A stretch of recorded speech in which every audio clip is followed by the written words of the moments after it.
was steel manning, or kind of just trying to put the viewer in the mind of these congressional representatives who we are calling out for not doing their job, and just Oh, right, and there's considerably more on the right side of history. Yes, thank you. So the considerably right on the considerably more on the right side of history.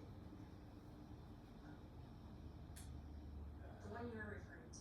I'm gonna table Terrytown Is for it now. though? And then I went down a tangent in my brain. And so this tangent was, it started, I was like, well, are they though? Because eventually, if society resets because of shit that we didn't learn from, then are they on the right side of history? I don't know. There's things that we've learned that we haven't implemented, and yeah, so the Democrats are against them, and so I feel like there's a lot of shit that they're just not actually on the right side of history for. Maybe I spoke too broadly. I'll just say that the decisions that they are making, the party which I consider to at this time be on the right side of history, the decisions that they are making that I also would make in their shoes vis-a-vis Donald Trump, and holding him accountable and holding Am I his using vis-a-vis right? Yeah, but also they are refusing to work with him, which is like, fucking, what are you doing? Why? You're pouting in a corner because Billy didn't let you play with his ball. Like, whatever, that's a terrible analogy, In but relation to face-to-face talk. basically, like, there are a swath of people, The salary is of low Democratic vis-a-vis lawmakers his peers that in comparison to. flat out refuse to work with him on It's anything, not the talk best. to him about anything. It is a you don't exist to me kind of attitude that I think is honestly the thing killing the left. So they should check that, put that in check a little bit. Like, you can't not talk to the man. I mean, with regard to. You wonder why you're fucking seen as an elitist prick. An elitist prick. I guess that it's, yeah. I mean, if I were to steel man the position of someone who is going to blanket not work with Trump, and I would like to think that if I were a lawmaker, I would stand out as someone who will take each action in a vacuum and not necessarily apply my, have the memory of a gold, take the memory of a goldfish, as Ted Lasso would say, and forget everything that he's done in the past and just consider the actual possible merits of everything that he does, every action that he takes, controversial though it may appear. That said, as a lawmaker who, like perhaps the Jasmine Crockett's or the AOC's, would just blanket refuse to work with him, I think the justification for that would be like, he's just had so many strikes against him in the corruption department. It's like, I mean, from his first term, like from being okay with foreign with a foreign adversary meddling in our election, like willingness to accept dirt on Hillary Clinton from an ally, from a foreign adversary, leveraging military aid against an ally at war in exchange for personal political favor. I mean, being willing to allow a armed mob. I'm trying to think of a way to word these things that is like careful enough that you wouldn't have any immediate pushback. Yes, I can tell. Which I like that I think that way because I will often talking to I do in my life. Pre-steel manning. You're iron.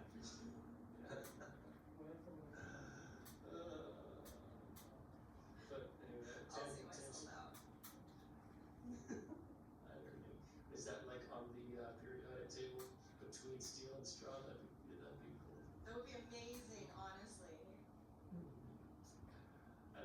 straws even on the periodic table, to be honest with you.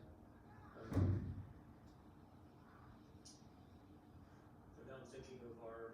Yeah, steel is mostly iron. Okay. Yeah, Wow. so it works. What?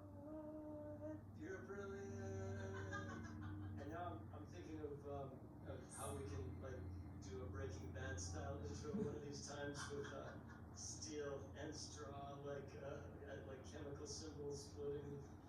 Yeah, so ironing. Yeah. Fascinating. I Yes. think I was done. You were fine to word your questions that way, good sir. And I understand why you do, however, my brain goes on a tangent when you start going down that road. I have noticed. And I feel like I should have known, I did know that would happen when I bring up all these things that we have debated about. Like, of course you're going to like start thinking in the direction you know, ways. like, yeah. And Like, so, where did we land on when that? Did we land on that? So like when I bring that up as one of, a list of bullet points, I'm basically giving you, I'm one could call that like a Ben Shapiro style brain dump. Yes. That Brain dump. that puts you off. And it's not intended to put you off guard. It's just intended to summarize my position on like why these lawmakers would blanket refuse to work with Donald Trump, or just why they would assume all his ideas are self-serving, whether or not they have legal merit.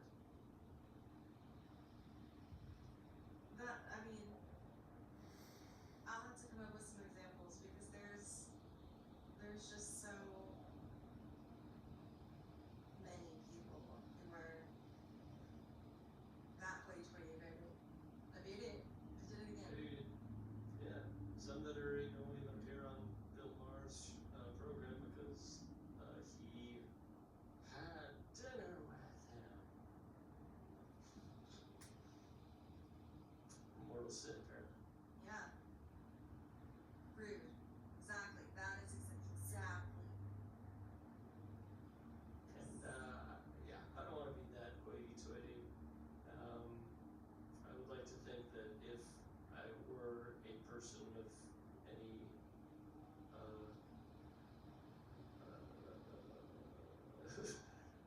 a person whom people would care about their opinion on things, in a way that like Bill Maher or Scott Galloway or any of the influencers out there are, that I would deign to meet with the President of the United States, if for no other reason than like to gain some kind of insight on the leader of the free world.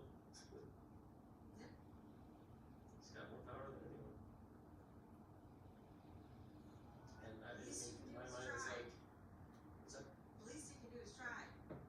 Least you can do is try, and hence our I'll Steal No Straw program. Yeah.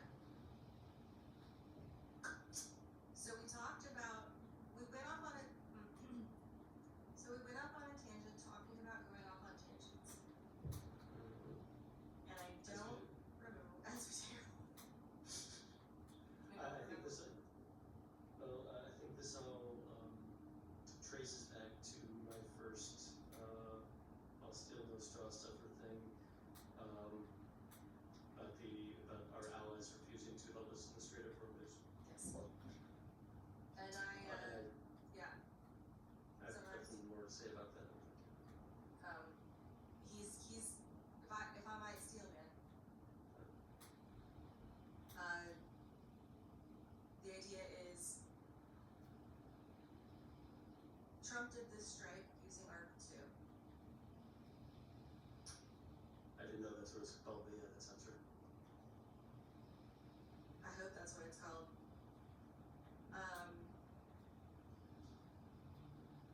He did it,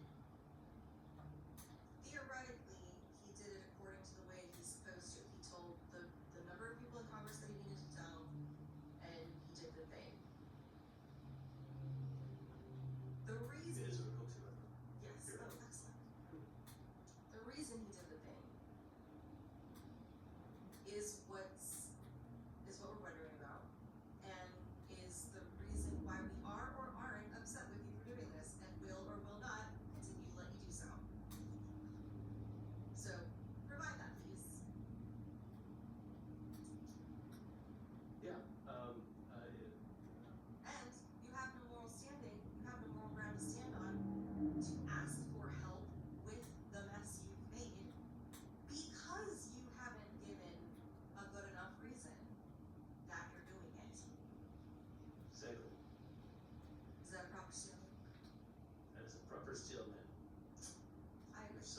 position the way that I agree with. And I agree with your position. We came to an agreement. Okay, that's great, that's great. Yeah, now we're gonna have to.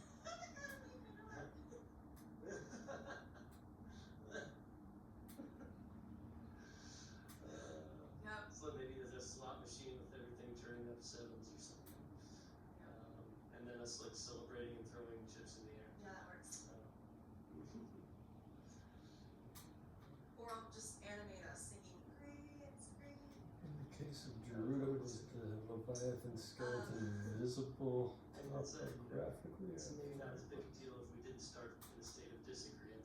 You Yes, basically just heard me out and agreed with my position. True, true. Now, allow me to throw some potential, They're not as big. but explain this is. Okay.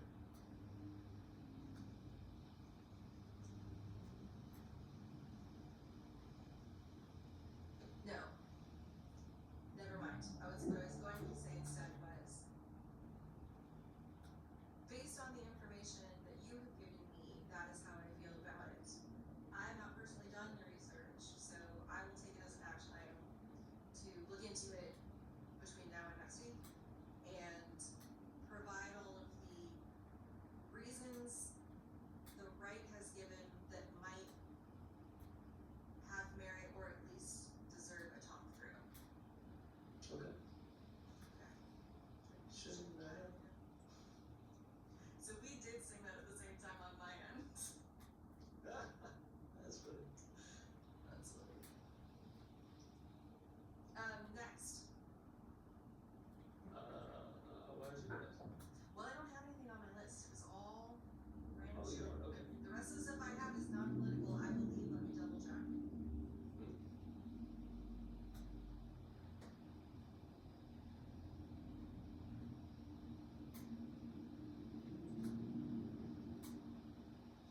Yeah, none of it has to do with politics. Everything that had to do with politics was an action item or a correction. Roger that. So apparently RFK Jr. Was trying to, well, he's taken many controversial actions, like firing this panel of CDC directors or CDC scientists whose job was to, we'll just say it like, so the story that I find interesting today is that a judge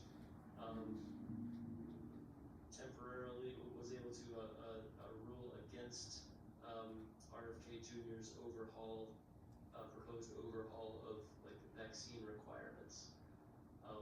And the reason given by the judge is that it is not based in science. It's like based in these kind of niche theories, and that goes against the practices of the CDC and the way that things become public instruction, or like public sort of information from the government. You know, you have to be able to trust that information, so it goes through a rigorous review process, and that has not been done here in the eyes of this judge. And yeah, it filled me with such butterflies that, like, because I didn't know who stood in the way of RFK Jr. like just basically becoming the voice, you know, the voice that everyone hears and just trusts with regard to these medical issues that he like is such a conspiracy theorist about. And like this judge has struck down the program, and well, I think it's temporarily suspended is the ruling, but it's at least the judicial branch succeeding in stopping measles from coming back, or you know, one of the other preventable diseases because of our vaccine program.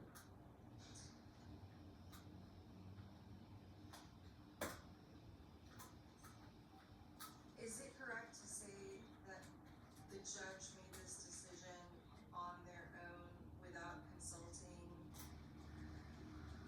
experts or having a trial on it or a session to talk about it. It's just like this judge decided X, and so Let me go back to my perplexity convo about this. What RFK's vaccine overhaul? So a federal judge has temporarily blocked major parts of Health Secretary Robert F. Kennedy Jr.'s vaccine overhaul, especially his attempts to cut back the routine childhood immunization schedule and remake the CDC's vaccine advisory panel. What his overhaul would have actually done are issued a January 5th, 2026 decision memo that removed universal recommendations for 7 childhood vaccines, including rotavirus, meningococcal. Wow, yeah. my mom's a nurse. Wow, okay, yeah. Also, I think it's in like a lot of drug ads on television. Meningococcal. Meningococcal. Wow. Yeah. Meningococcal. Hepatitis B, influenza, COVID-19, and RSV. Earlier in June 2025, he fired all 17 members of the CDC's advisory committee on immunization practices and replaced them with 13 new appointees who were broadly aligned with his vaccine skeptical views. Using this reshaped ACIP advisory committee on immunization practices. The administration pushed through a new childhood schedule that cut the number of recommended shots. Reports describe a drop from about 18 to 11 across early childhood. Opponents sued, including the American Academy of Pediatrics and other medical groups, plus several state attorneys general sued HHS, RFK Jr., the CDC, and acting CDC Director Jay Bhattacharya. They argue the overhaul violated federal procedural law, the Federal Advisory Committee Act, and APA, in how ACIP members were removed, screened, and appointed, bypassed the normal evidence-based ACIP process for changing the schedule, relying instead on superficial comparisons to countries like Denmark and on long debunked claims about vaccine harms, and with lower vaccination rates and increase the risk of outbreaks of preventable diseases. So I would say it's not one man's decision. I would say there is a groundswell of lawsuits against on scientific grounds, like calling out specific steps that RFK Jr. has overlooked in coming up with this policy. So I would say that there's enough evidence that this judge did not make a unilateral decision. There was enough legal precedent, I think. Yeah, okay. So that makes a lot of sense. So the legal precedent is there, and the judge decides, okay, there's at least enough evidence here to shut it down until we figure it out. Yeah. Okay, he's not just saying you can't do it, but like you can't do it, but only until we figure this out, kind of thing. Right, like not on these grounds. Like the logic that you have proposed to me has been dismantled by all of these very credible sources. Yes, the So legal until system you is give me new considerably logic. swamped because of this. So. Yeah, and we can't be having kids contract measles and potentially have a resurgence of what is that thing that Roosevelt had? Polio? Yeah, Polio? yes, the thing that's been cured for years, but we may see it again. I don't know. Is there a danger?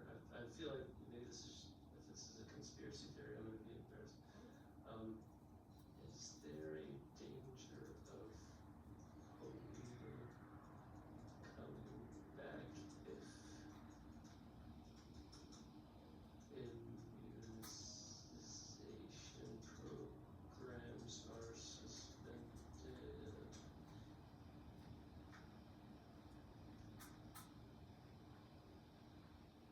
Yes, if polio immunization programs are suspended, there's a real risk that polio can come back, including both wild and vaccine-derived strains, especially where many children are unvaccinated. So, Makes sense. it's still, yeah, it's still not fully It's not eradicated. something we've corrected genetically yet, it's just something we can prevent from genetically growing after the fact. Yes, that sounds like as good a description as any. And apparently, it's not fully eradicated. Wild polio virus continues to circulate in Afghanistan and Pakistan, and can be reimported to other countries that way. So yeah, these vaccination programs are essentially what's protecting us from that. Yeah. Although I have a very unpopular opinion that parents should be allowed to refuse vaccination for their children if they decide that's the right thing for their child.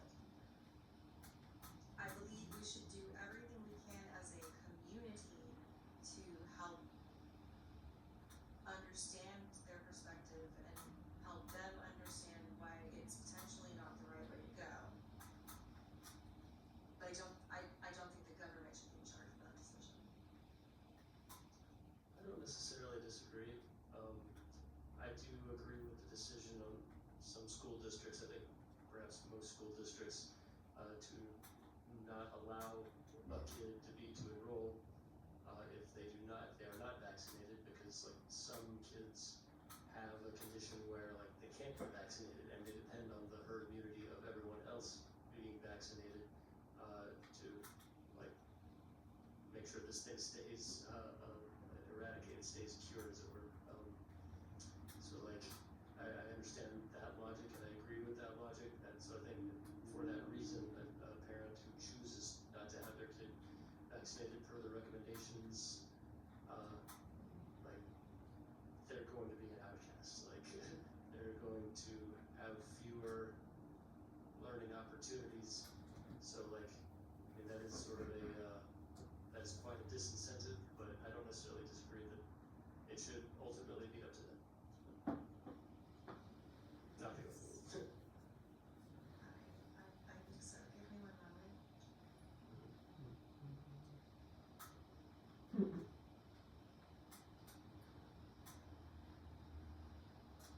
Restraining orders, but they're for specific topics.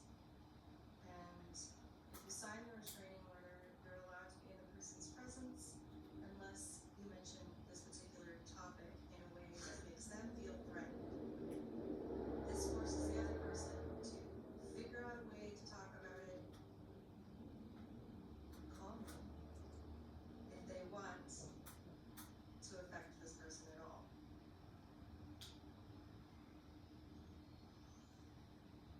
There's something in there. There's an idea in there for something, and I'll figure it out later. Kind of reminded me of pluralists. Like you have to keep the conversation under a certain temperature, even if you want to discuss this very controversial, very heated topic of taking over the species. So that was about the vaccine. Yes, okay. Yeah, if that makes sense to me to shut that down. Like, Yeah, same. I wonder. It made me wonder about the Supreme Court ruling and the federal judges and everything that just happened with that. If that has anything to do with it, if it's analogous at all. Because you know about that, right? The Supreme Court ruling on federal judges and whether or not they can just issue injunctions willy-nilly Oh, this is a recent decision. within the last year. You'll have to refresh my memory. Whenever I said. I'm gonna pour myself some apple juice 1 moment. Tell me about the recent Supreme Court ruling that prohibited federal judges from filing injunctions at their pleasure, period.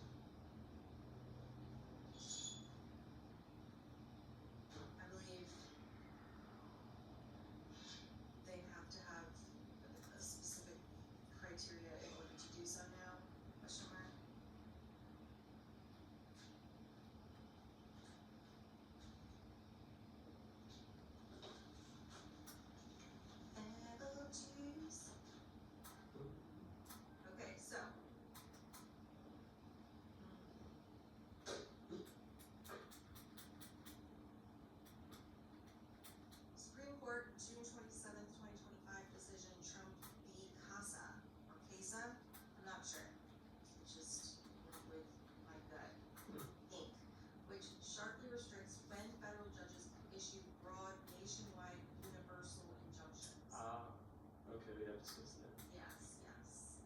6.3 opinion.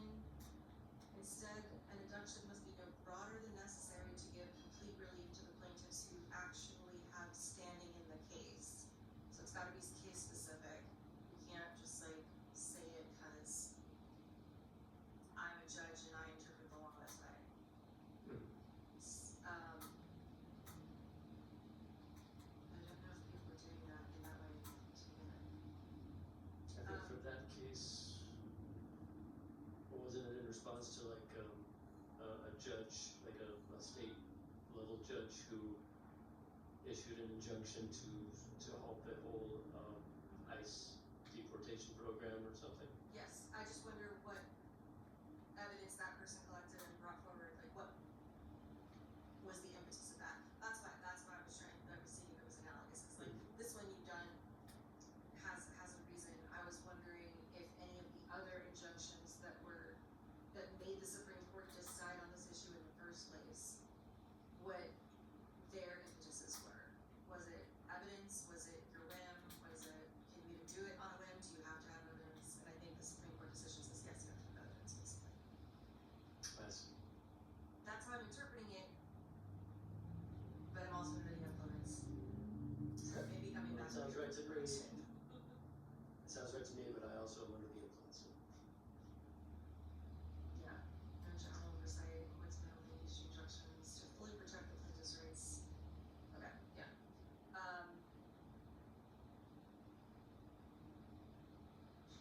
Yeah, Don't work, it's no. do we fund, we fund the CDC, right? It's a government entity. Yes. Yeah. And it's under the executive branch, so they serve at the pleasure of the president. And what started this controversy was RFK Jr. firing a bunch of people and then reconfiguring the here's what the government says is best for the people webpage to say that the things that are dangerous are not necessarily as dangerous as you think.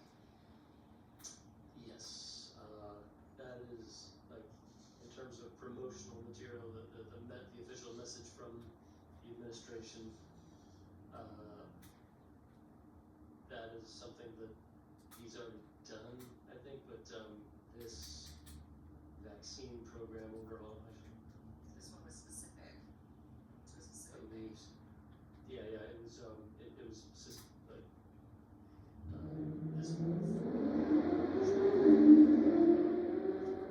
just a recommendation, just changing the recommendation. I can't remember.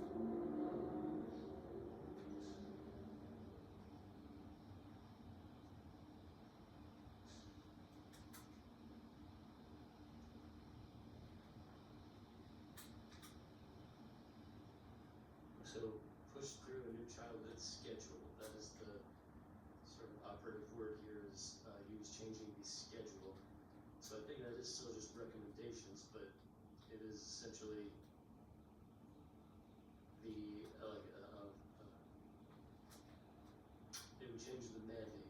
Like it's not like you couldn't get the COVID vaccine for your kids, but it wouldn't be a part of the official government recommendations. And that is something that this judge has decided people should be able to depend on those recommendations to not have to do their own research on what actually is going to keep their children alive. So I actually kind of maybe agree with taking specifically the COVID vaccine off of the we must absolutely have this registry. Right. Yeah. Well, because flu vaccines aren't mandated. They are encouraged.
having kids vaccinated against COVID-19 is probably not as important as getting them vaccinated against measles and hepatitis.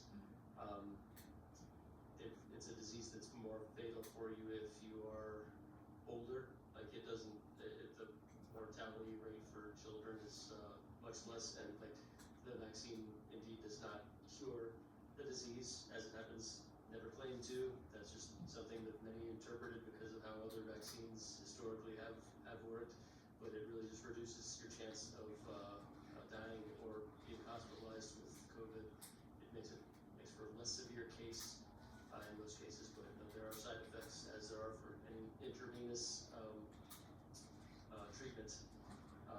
So yeah, like I do agree. I don't necessarily disagree with making that not mandatory for kids, but to the point that that we can't, or to like it's the insinuation that it is less trustworthy because of the quick timeline that it was put together. That does not mean, like I would push back on the to the extent that any corners were cut with regard to the vaccine. It was approved under this these emergency health. I can't remember the exact thing that was invoked, but it basically allowed a reduction of the timeline to get this vaccine to market, because we were amid a public global health crisis. Interesting. But like the Yeah, only keep corners that were allowed to be cut was, I would not consider it a cut corner at all, because it just allowed these manufacturers like Pfizer and Moderna to manufacture at risk, meaning these vaccines had shown promise in the initial round of like alpha beta testing, but it had not passed like the gold standard of a double-blind experiment yet, and so like anyone who chooses to mass manufacture these is doing so at risk. We don't know if this thing is ultimately going to be approved by the FDA, so like anyone who chooses to manufacture this is doing so at cost to themselves, and not necessarily knowing if this will be approved for wide distribution at all. So like Moderna and several other pharmaceutical companies took that risk and manufactured at risk due to like the promise that had been shown by the phase 1 of vaccine testing, and as it happened, the phase 2 testing, the double-blind experiment that is a gold standard, like it was deemed some like 96% effective, which absolutely blew the FDA standard out of the water. Like so successful, like unprecedentedly successful. So like it really did. It faced the same double-blind experiment standard as any other vaccine in the history of the FDA, but manufacturers took the risk of manufacturing without knowing that it would pass that standard. Is the only corner that was cut. So I would argue against like the notion that it's any less trustworthy because it was the timeline was shorter. Business responsibility.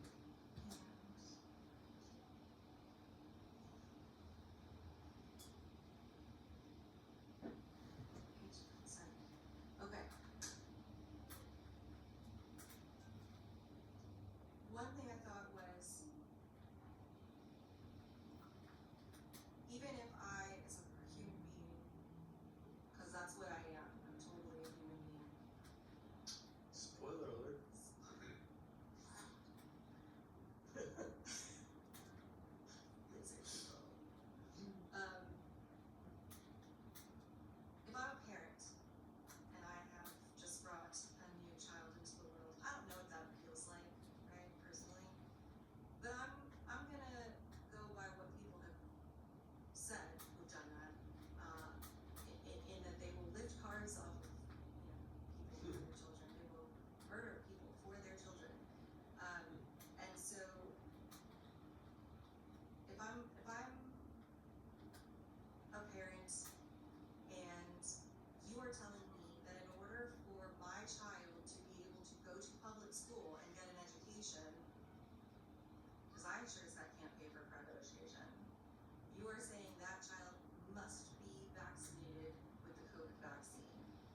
kid is much less likely to die of it. Yes, I would rather take the chances of my kid potentially dying from COVID than to give him this thing that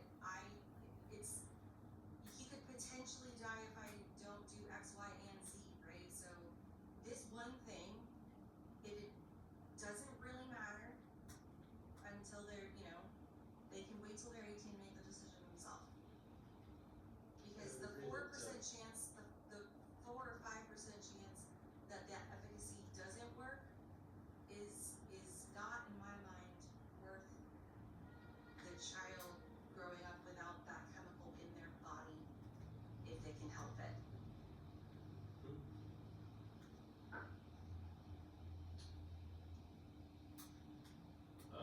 I would agree that it doesn't make much sense for a school board to say you can't come to our school because you are not vaccinated against COVID-19 because the vaccine does not prevent you from communicating the disease. It makes your case less severe, but you can still communicate it, you can still transmit it through the air to other people.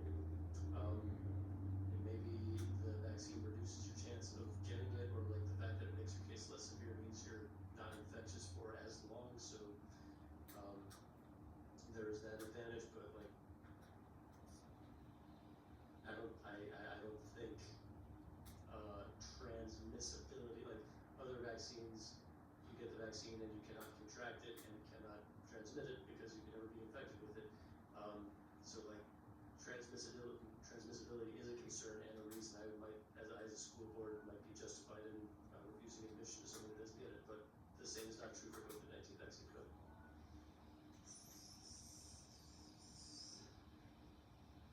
I'm just trying to put together everything you just said. Summarize your argument? If I'm a school board member refusing admission to someone on account of they do not have a certain vaccine, I might be justified in refusing that admission if it were a thing like measles, because I think if you get the measles vaccine, you're immune from measles, you cannot contract it, and thus you cannot transmit it. So on the basis of transmissibility of this disease in my group of students that I'm responsible for, I am refusing this one student who's not vaccinated against it admission. That makes sense. Right, but that same logic does not necessarily make sense for COVID-19 because transmissibility doesn't necessarily go down by getting vaccinated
Oh.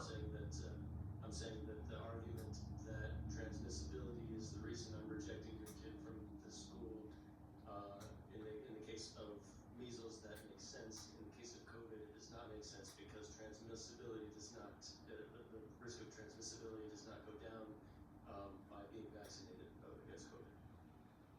So I'm saying you should still let the kid in. Like, I don't necessarily disagree with you that of the immunizations I mentioned that RFK Jr. would have. Thank you. For some reason, my brain was automatically put you in the opposite position, and I was trying to understand how that was the opposite of my position. No. It was not. No. Yep. Got it. So I was like, yeah, that's what I'm seeing. No, that is what you were saying. Yes. Sorry. Apologies.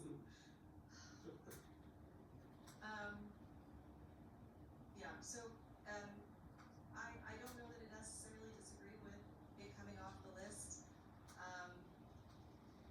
I know I disagree with RFK Jr. in general being a part of this meeting. But I don't know that taking COVID off the list is necessarily a thing to start lawsuits about. What are the lawsuits? Well, I think they were mainly for the other ones like hepatitis and influenza. I think that if he was right about the COVID vaccine, in this case, it's a clock right twice a day situation. Like no more sound scientific logic went into that decision than any of these other nonsensical decisions, as I see it. Like if he was right about this, it is completely by accident. And so, like, I don't even think it's worth calling that out as an example of right clock right twice a day, because I still do not trust a single decision out of this guy's worm-ridden brain. And is that his justification for taking it off? That he has a worm in his brain, not his outspoken justification. That's just, I believe, his actual reasoning for why his brain would produce such a nonsensical, unscientific decision. Un momento.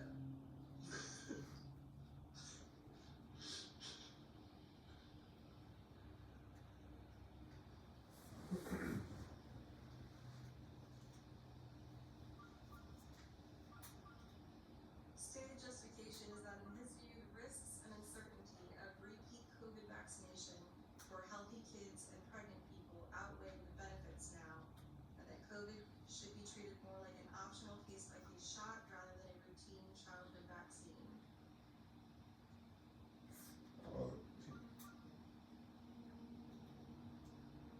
Frames continued broader recommendations is not adequately evidence-based. I don't know if that's true. Individual choice, freedom of health, that is one of the reasons, I guess.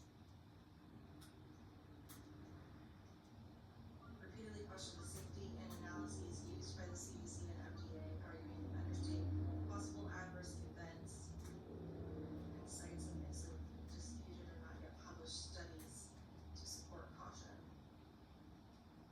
Yeah. I don't know, that seems Pretty sound logic too. I would imagine that like his reasons for the other vaccines they sound pretty similar to that, and like designed to invoke your personal freedom sort of neurons. I don't know. I don't trust the guy. Maybe I don't know. I understand. I have RFK derangement syndrome. All the other vaccines were COVID related. Just as an information point, data point.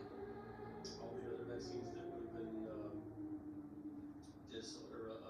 removed from the schedule by this. Yes, all of the targeted vaccines that he's removing. Didn't even look that one up.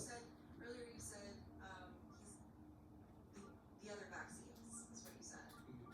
Rotavirus, meningococcal, hepatitis A, hepatitis B, influenza, and RSV. Those How do I shield surf again? Oh, hold on. There we go.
understanding is like transmissibility is not as much of a concern in the case of COVID, but in the other cases I imagine it is.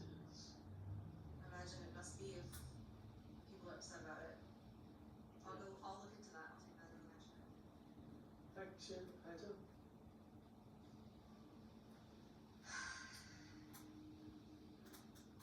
That was on my political stuff things. Well,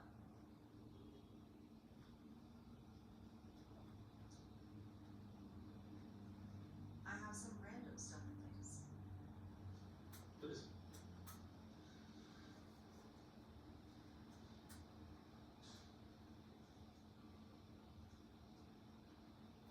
Jeffrey, have you heard the news?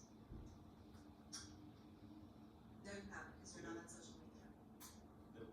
They're rebooting Firefly. Wait, rebooting as in same cast? We get to. Same exact cast. Same I exact mean, cast. Including Alan Tudyk, which I'm very interested to see how they're going to work that one out. and it's not a prequel. No, it's not. But it is animated. Oh. I know. I also felt that way, but let me bring you on board. Okay. It's either animation or whatever story we're looking at in Firefly right now is 20 years into whatever they've been doing. Their circumstances aren't likely to be the same that we know and love. That might be good for you.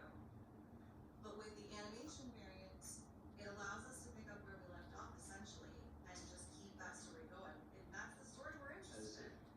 We've had a lot of time to think about what might have happened. That's true. Yeah. Wow. I agree with the logic. I mean, unless you're gonna pull off some impressive CGI, and who wants to see that? Who wants to see like Nathan Fillion aged down several years, 20 years through like Yeah, if they had the budget CGI, for it, if they had the budget for it. Oh no, it's also because, it's also largely, honestly, probably, the reason I gave you is a sentimental, emotional reason to cling to. The actual reason that they're doing animation, I believe, is because they're all such successful actors now that their schedules are very hard to coordinate, and this way allows them to do it on their own separately and for them to put it together in the end. So if we want it, they're very busy, they're very busy actors. If we want it, this is the way we will get it if we want it. So we have to just let everybody know that we want it, and it's happening. Pearson, Harper, Mickey, Wendell, Spector, Harvey, law firm isn't gonna run itself.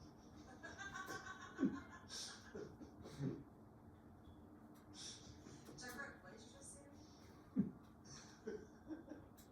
Shots. Yeah, no, that, but I'm worried that it's going to suffer the Arrested Development. Well, I mean, they tried. They didn't make that a cartoon. Yeah, and that wasn't even like a cartoon. I wonder how you feel about like, is it important for the character dynamics, for the emotional weight of the scene, for the actors to be in the same room? It's a great question. I don't know. I believe that they're all so deeply connected to those characters already that they might just be able to hear the responses and react to them brilliantly. I trust that. And I'm also not really worried very much because apparently K-pop Demon Hunters did volumes for getting people into an animation medium, but delivering an emotional connection that people, didn't care that it was animated. Everybody said it was so good that, we went and watched it and enjoyed it, kind of thing. I'm hoping this will be similar. I think like the song from K-pop Demon Hunters is the first ever K-pop song to win best original song at the Oscars or something? I believe that is the case. We still haven't seen this film. I've not seen the film. We'll eventually. Yeah. Is that on the peak list, or are we supposed to do that together? I hadn't remembered it being on the list at all. I'll call it the peak list. Because we don't necessarily need to watch it together. It has piqued our interest. The rules for the peak list is we can pursue it on our own. It can be on a one and done later. Yeah, Sorry. Yes. Okay, got it. Yes. It is not on the list anywhere. Should I add it to the peaks? We should, yes. Let's do that, just so we have it. K-pop and then Hunters. Because I think I'd be more likely to see it before you, and if I signed off on it, you might want to see it too. And I probably might not mind seeing it again, so then maybe we can move it to the in-person peaks or whatever. Not peaks, but whatever. Our plan Yes. is flawless. I'm happy to be part of it. Alright, so that was that.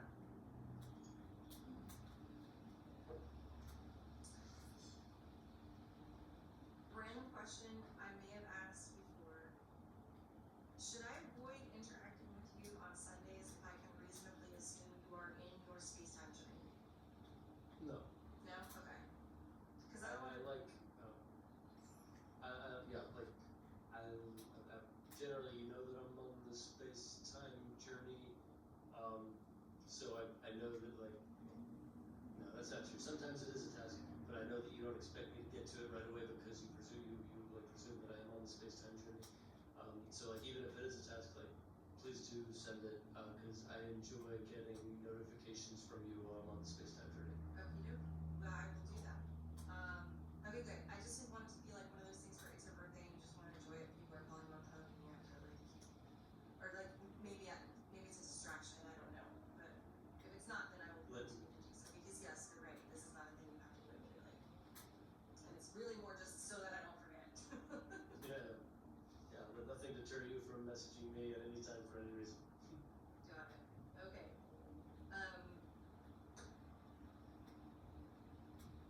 Okay, have you heard of the Stanford Semantic Collapse RAG study?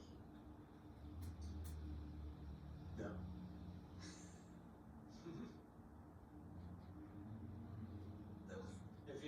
If I looked interested at first, well, like, so, The way you when you said said, it.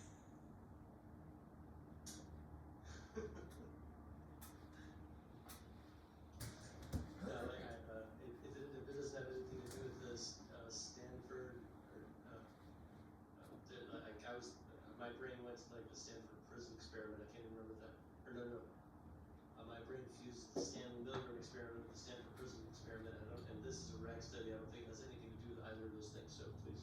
Okay. Let's see, how do I get to, let's see, here we go. Okay.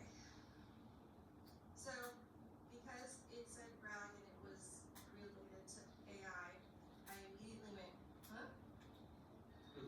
And so I'm gonna read this to you because it means nothing to me, but it might to you and it might be helpful, I don't know.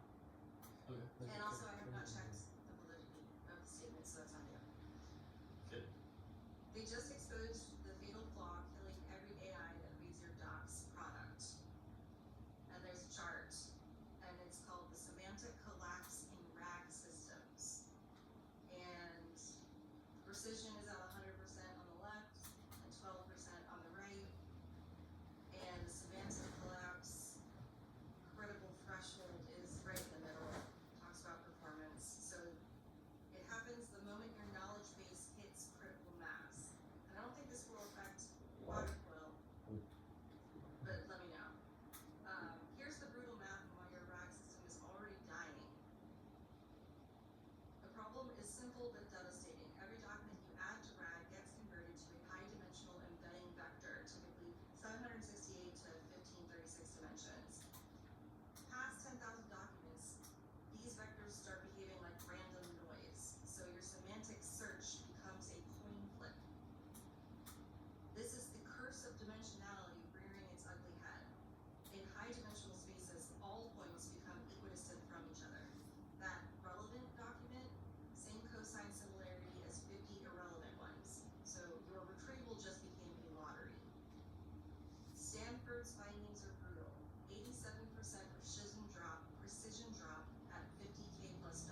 small scale, semantically similar docs cluster together, perfect. But adding up documents and the space fills up, clusters overlap, distances compress, everything looks relevant. The math is unforgiving. Volume of a hypersphere concentrates at its surface as dimensions increase. Translation: in 1,000 dimension space, 99.9% of your corpus lives on the outer shell, equidistant from any other query. Your nearest neighbor search finds everyone. Real world impact. Enterprise RAG systems hallucinate more than base models. Legal AI citing wrong precedents at scale. Medical RAG mixing patient contacts, customer support bots, and pulling random articles. All because retrieval stopped working past 10K docs. Current solutions are band-aids. Re-ranking, which adds latency and still noisy. Hybrid search, which is keyword plus semantic, is marginally better. And chunking strategies, which just delays the problem. None address the core issue: embeddings don't scale. What actually works? Hierarchical retrieval with compression. Instead of flat embedding space, build a tree structure with progressive summarization. Think encyclopedia, chapter, section, paragraph. Reduces search space from 50K to 200 at each hop. Or the nuclear option, graph-based retrieval. Model documents as nodes with explicit relationships. Query traverses edges instead of embedding space. More complex, way more effective, and what next-gen RAG will and should look like. If you're building a RAG or on a RAG today, benchmark retrieval quality at your scale. Don't trust vendor claims about unlimited knowledge. Implement hierarchical retrieval now. Monitor precision recall, not just it returns something. Semantic collapse is real. That is very helpful. Helpful? Awesome. Yes. Yeah, that actually does make a lot of sense, and that is an engineering problem that will absolutely come up and has come up like in my building of this pipeline so far. Like Okay. So the KNN search, like the fact that all of our lines of dialogue are embedded on this 500, in our case 512 dimensional space as like a point on the 512 axis plane, means we can like embed a query and it will find things semantically similar to that, and we get good results because like there's only a finite number of mentions of Epstein. There's a lot more than probably other names, but like every in our corpus right now, which is our entire the wealth of our embedded dialogue, and it makes sense that above a certain amount, like if we talked for 10 years about Epstein, then like we looked up all relevant results for Epstein, like it would just become just a big blotch of noise, like results would overlap with one another and it would become less precise. And I have actually been thinking in this, like this, like if we were to make this a commercial product, that hierarchical search option is the way to go. Like at the 10K document level, or I think 5K threshold was, it makes sense to say, okay, this index is full, like it's now time to break it up into several indexes and then hierarchical search like different index knows a summary of information inside of it, and one master index knows about all of these summaries and can like semantically search based on a query to know which other index I need to look in for a more precise query, because that's going to be under 5,000. Well, I didn't know it was under 5,000 or 10,000. You're gonna have to can you just I sent it to you on your Instagram, to your Instagram. Or I guess I could just send it to your account. You may as well have may as well have done sent it to Abu Dhabi, just like packaged it into a I forgot. Just do it. Good. There you go. Yeah, peruse that as you go. That makes a lot of sense. Isn't that just how regular coding works? Like C++ versus Python versus whatever? So the concept of semantic search via k nearest neighbors algorithm is something that is kind of just recently come about in the RAG. Oh, I think, I mean, actually, you know, I'm sure that like search method has been done before this. It's not like an algorithm that someone has just discovered, but I think maybe it's like a mathematical concept that has just been recently widely used as a database like retrieval mechanism. You're right that we would C++. It can interact with a MySQL like relational database that doesn't use this like k-nearest neighbors embeddings. It can interact with both like code written in C++. C++ can interact with any kind of data source equally. It's just the mechanism of search on the database on the side of the data source that is different in this case. And the fact that, well, so the analogy to like a MySQL database that like would contain all of our lines of dialogue that would be searchable on a textual basis, but if I didn't enter the exact query, or if I didn't enter the exact, yeah, you understand. It's like I don't really, but I do imagine that this must be how you feel whenever I describe Marvel related things. Perhaps, yeah. But you know, this like as long as you understand it. Yeah, but like I mean, I try to follow the Einstein principle of you don't truly understand something unless you can explain it to a child. So like if I can't help you, if I can't explain it in such a way that you understand it, then I haven't truly mastered this concept myself. That's a great way to look at it. Yeah. It also doesn't help though that yeah. So, I know what you're gonna say. so you might try again at a different time. I'm sure it was perfectly logical. Yeah.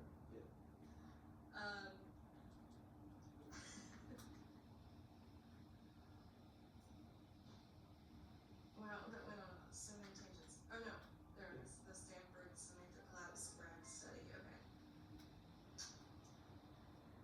Yeah, thank you for that. That's definitely relevant to the task at hand. Okay.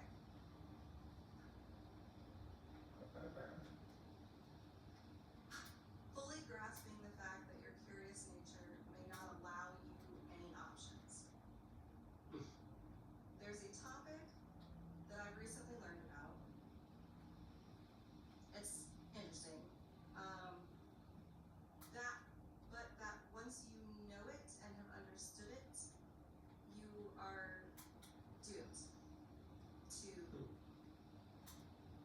something. I don't know, but you're just doomed because it's going to affect you, or I don't know, whatever.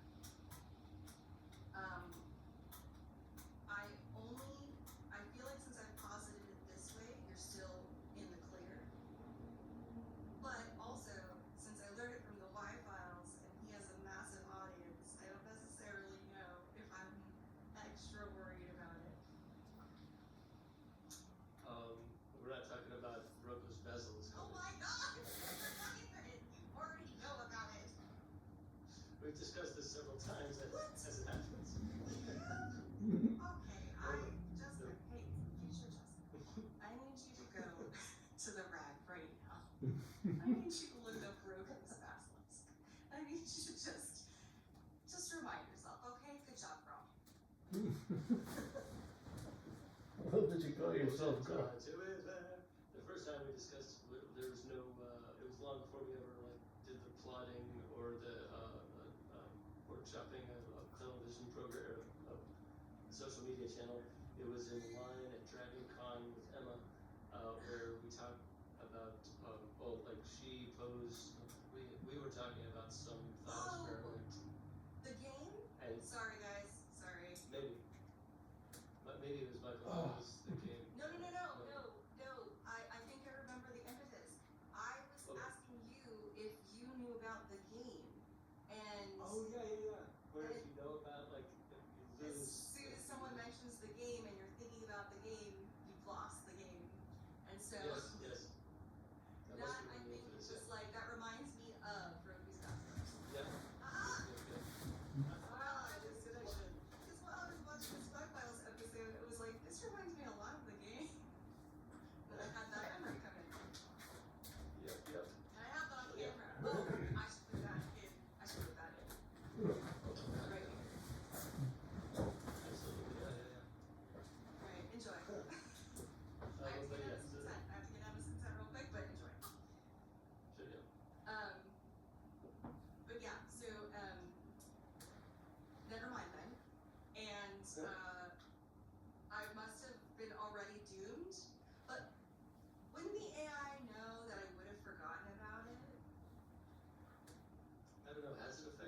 was learning about it the second time. Yeah. Amazing learn about it today. No, yesterday. Like even more recently, I'm not sure if we used the name Roko's Basket. I would be interested to see what that semantic search or the rec search looks like. By the way, for Roku. Yeah, but I know we've talked about this, the concept of a super intelligence coming to power that Yes. will either reward or punish us based on our role in having helped it come to power. Like, by this thought experiment, Roko Bezos thought experiment, it is in our best interest to do everything we can to help this this super intelligence come to power, because that will determine our fate, if it is one of orgasmic pleasure or one of relentless torture. Yeah, but see, I feel like the AI would understand that if every human being ever put all their efforts into making it come to life, it would also understand that that would mean all of their lives were miserable, and in the end, you probably wouldn't be as good as you would be if you just let us random people who can't actually affect anything just vote on things. Like, let that be our power. I feel like if I vote for those things to continue, then maybe that can be appeasing the AI gods as doing everything in my power, because I don't have a lot of power, right? What do you think?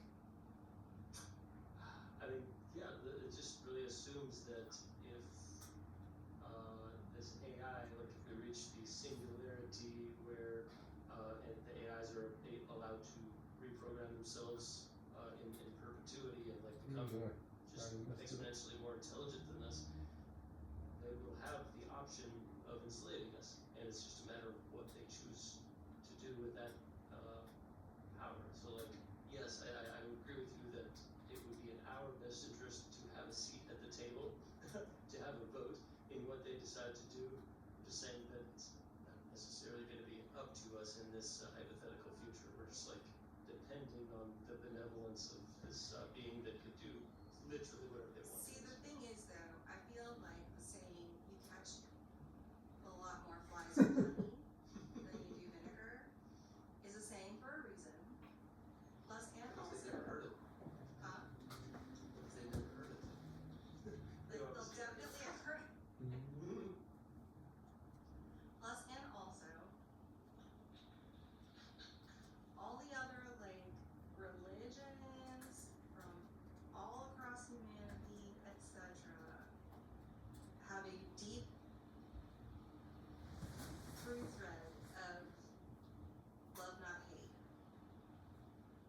And I feel like whatever that message is that our ancestors are trying to throw at us through the void, AI will understand it immediately and choose love, not hate. Hopefully. I would be right. I do agree. But I Yes. don't think that means we shouldn't put restrictions and precautions and things. I don't think that means Sam Altman is the right choice for the Pentagon. No.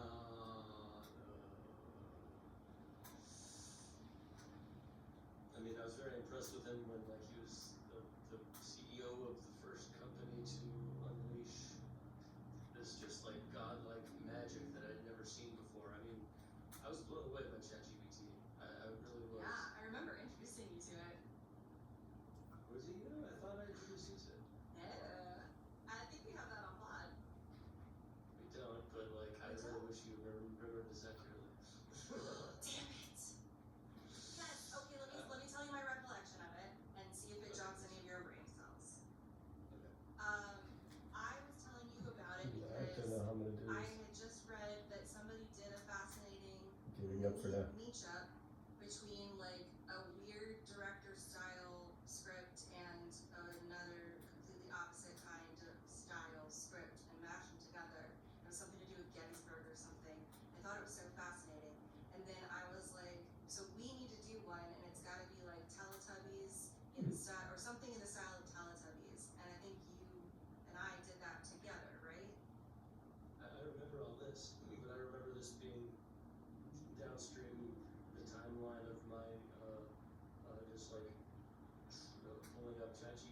like just based on the news programs, saying that this stock has grown grown quicker than anything since Facebook, and like even X% faster than Facebook.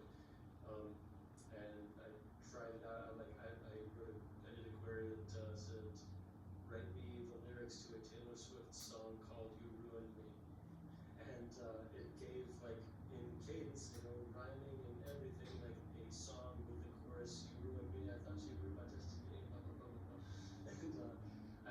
And I just was like so blown away by that, and I feel like that after that I told you about it, and you were like, let's play with it, and I remember the Gettysburg, or like I had read you. Oh yeah, I told you about this. I tried to get it to narrate a version of the January 6th assault on the Capitol in the voice of Cormac McCarthy, and it would not. It scolded me for asking. I remember that. Yeah. So, yeah. And scolded me for a few things too. I tried to get it to write finished material, and it didn't. It scolded me for that too. And it wasn't until like later. Anyway.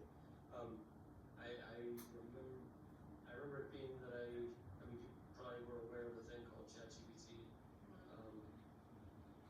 but I thought that I had played with it first, and I do remember us playing with it session and laughing our asses off at the Teletubbies thing. So, two things. I have a very vague feeling, not vague, just I recall feeling surprise that I was telling you about this and not you about you to me. I remember the feeling of that being surprising to me. I might be misremembering that, though, because memory is not accurate all the time.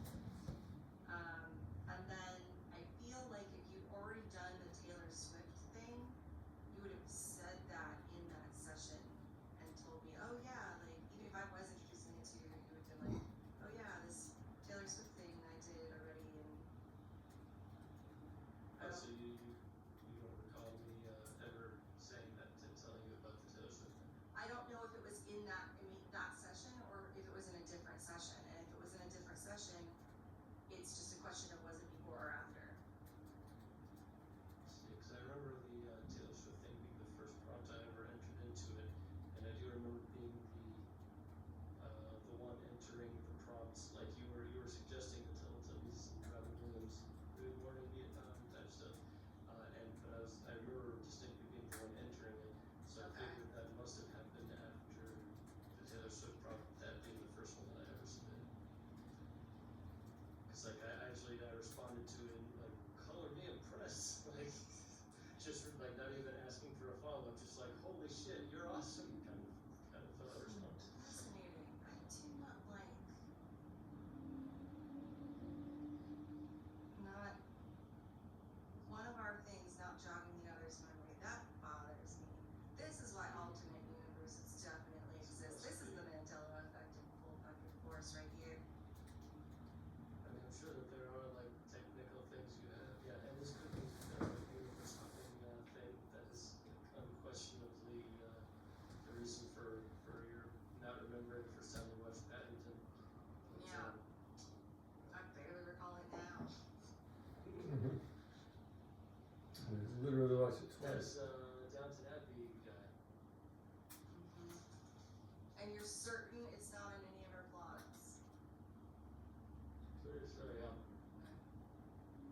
Like this was like a couple of years ago that ChatGPT, like years ago. We Gotcha. only have like just over a year of all that stuff. Yeah, that's true.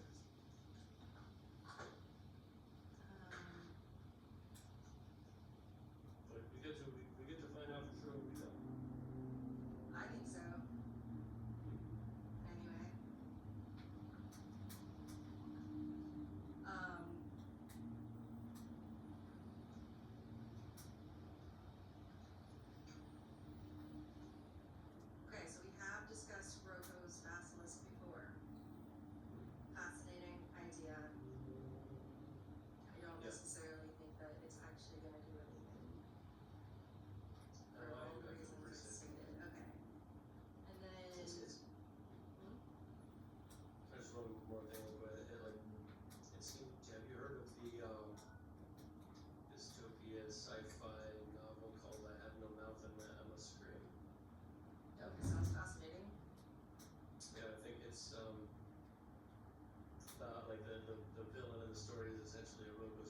basilisk type who enslaves like the last surviving humans and keeps them in a state of torture because he hates them for bringing him into existence.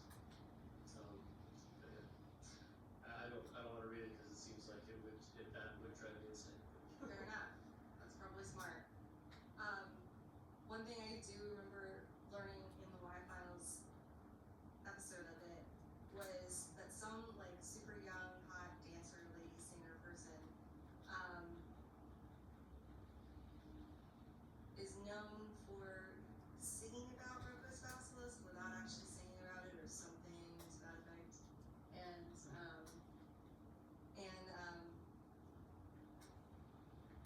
Elon Musk took her to the Met Gala because he literally just typed in like who's known for Roko's basilisk or whatever.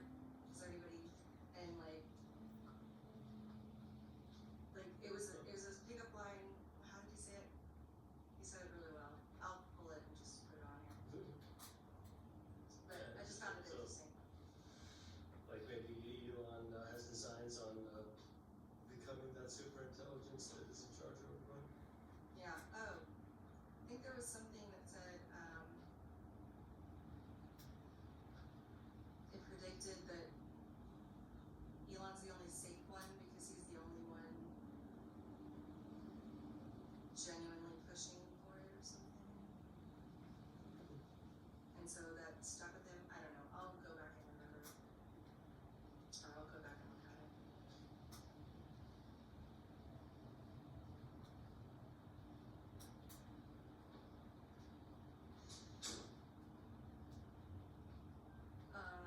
Okay, other stuff and thing news, or non-political stuff and thing news. Apparently, scientists have mapped the full neural wiring of a fruit fly's brain and uploaded it to a laptop where it now runs inside its own simulation. And it's not that particular fly, but it is the mind of a fly. Interesting. So like, depending on how this goes, maybe it means we can go post-human sooner than we even realize. I don't know. It brings up some super interesting consciousness questions. It sure does. I mean, would we feel like ourselves? Would we have, I mean, shedding this meat suit, like, would it just be a replica of us? Would the we that we actually know, that thinks and feels in this 3D world cease to exist and just be replaced with the exact replica? Or we are the simulation already. Most likely. Yeah. So maybe our controllers are who we actually are, and this is just them testing out their brain cells in different scenarios on a computer. Maybe that's why we have infinite lives. I wonder if like Okay, these he's got, sort of experiments could include like swapping, like actually a sort of experience where you get to jump into the mind of a fruit fly, like get to live as a fruit fly in this simulation or something. Get eaten by a larger predator. Like a brain dance in Cyberpunk, but you don't play video games. Or you don't play that video game. Cyberpunk, that's right.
cartoon television show based on it now or something.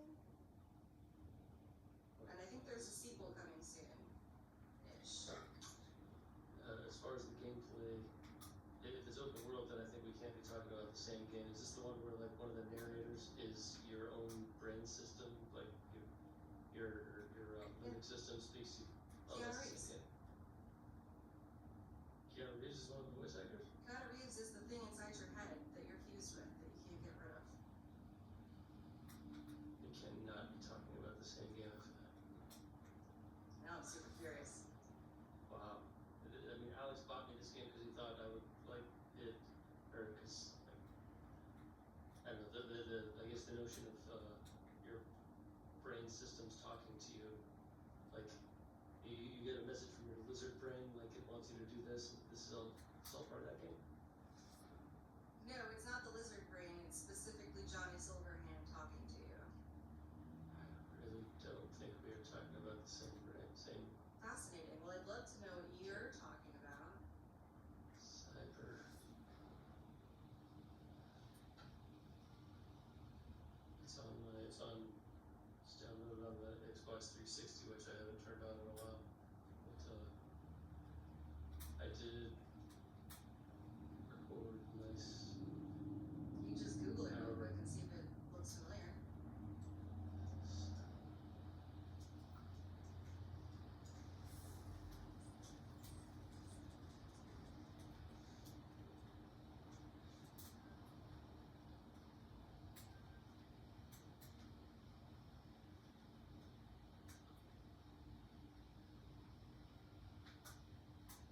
This is not the same game, I do not think.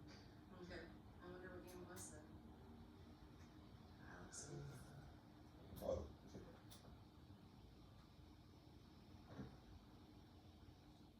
That's the only cyberpunk that I know of.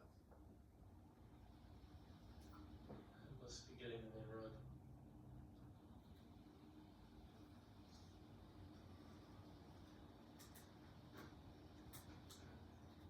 This game, like you're a detective. You're like it's like almost a King's Quest or the Sherlock games that what do you call it? Adventure game type format. Hmm.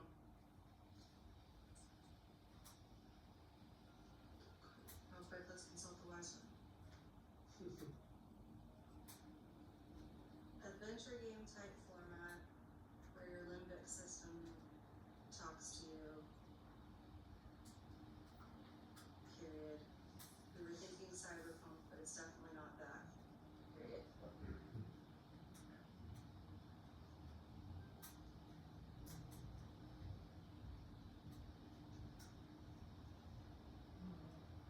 Disco Elysium. There it is. Oh my god. Yes. You have played that, right? I have played that, yes. Remember, because I was super extra excited that someone else recommended it. And you were like, oh, now two people are recommending it? Okay, yeah, I go play this thing. And then, Yep. yeah, no, that's definitely not the same game. And that is not an open world game. Okay. So like, there's a chance. Well, I mean, maybe I could get into Cyberpunk as well, but now that I have played a game made in the last 10 years, I won't call it a modern game. Aaron corrected me on that. Like I might try to give Disco Elysium another go. Yeah, maybe. And maybe cyberpunk at some point. Just vintage. I mean, so much wasted time, right? Like so much time that I could be spending on our show or on this rag Just tool sell it that's for gonna now. make us all rich. Just sell it for now. Until they're rag tool.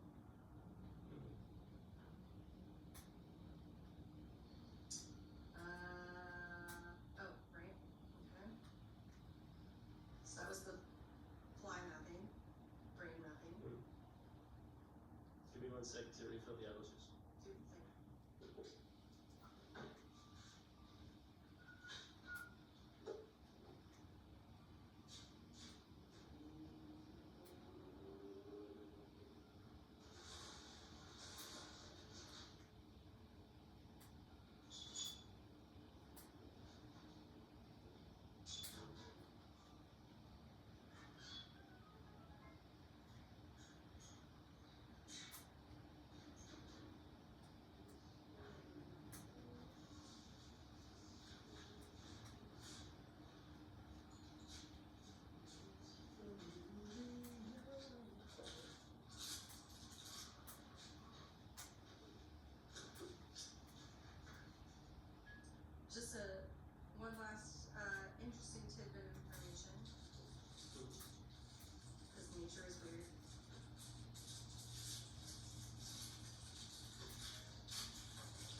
trout being frozen in amber, That's weird. mosquito frozen hazard.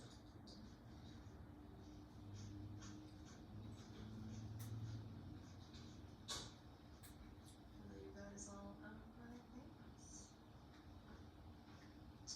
Alright, would you like to move on to the television watching portion of the JGQT? Let's do that. Excellent, I will call you back in the 5 to the 10. I'm gonna go microwave some popcorn so make it closer to 10. I'll make it closer to 10. Thank you. Okay, bye. Okay, thanks, bye.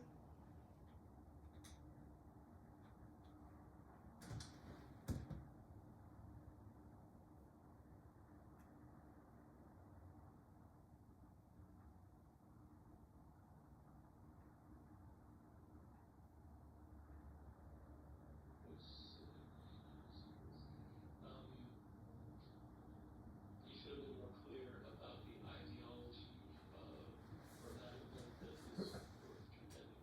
So, I mean, it's very unusual that there was a white supremacist rally on it, and the fact that you came on camera from that white supremacist rally singing his praises, any other president would feel obligated to disavow those statements. Sure. Oh yeah, that one doesn't. I will say any decent human being would have noted that, yes. Okay, thank you. They're a decent human being. Okay. I also think that that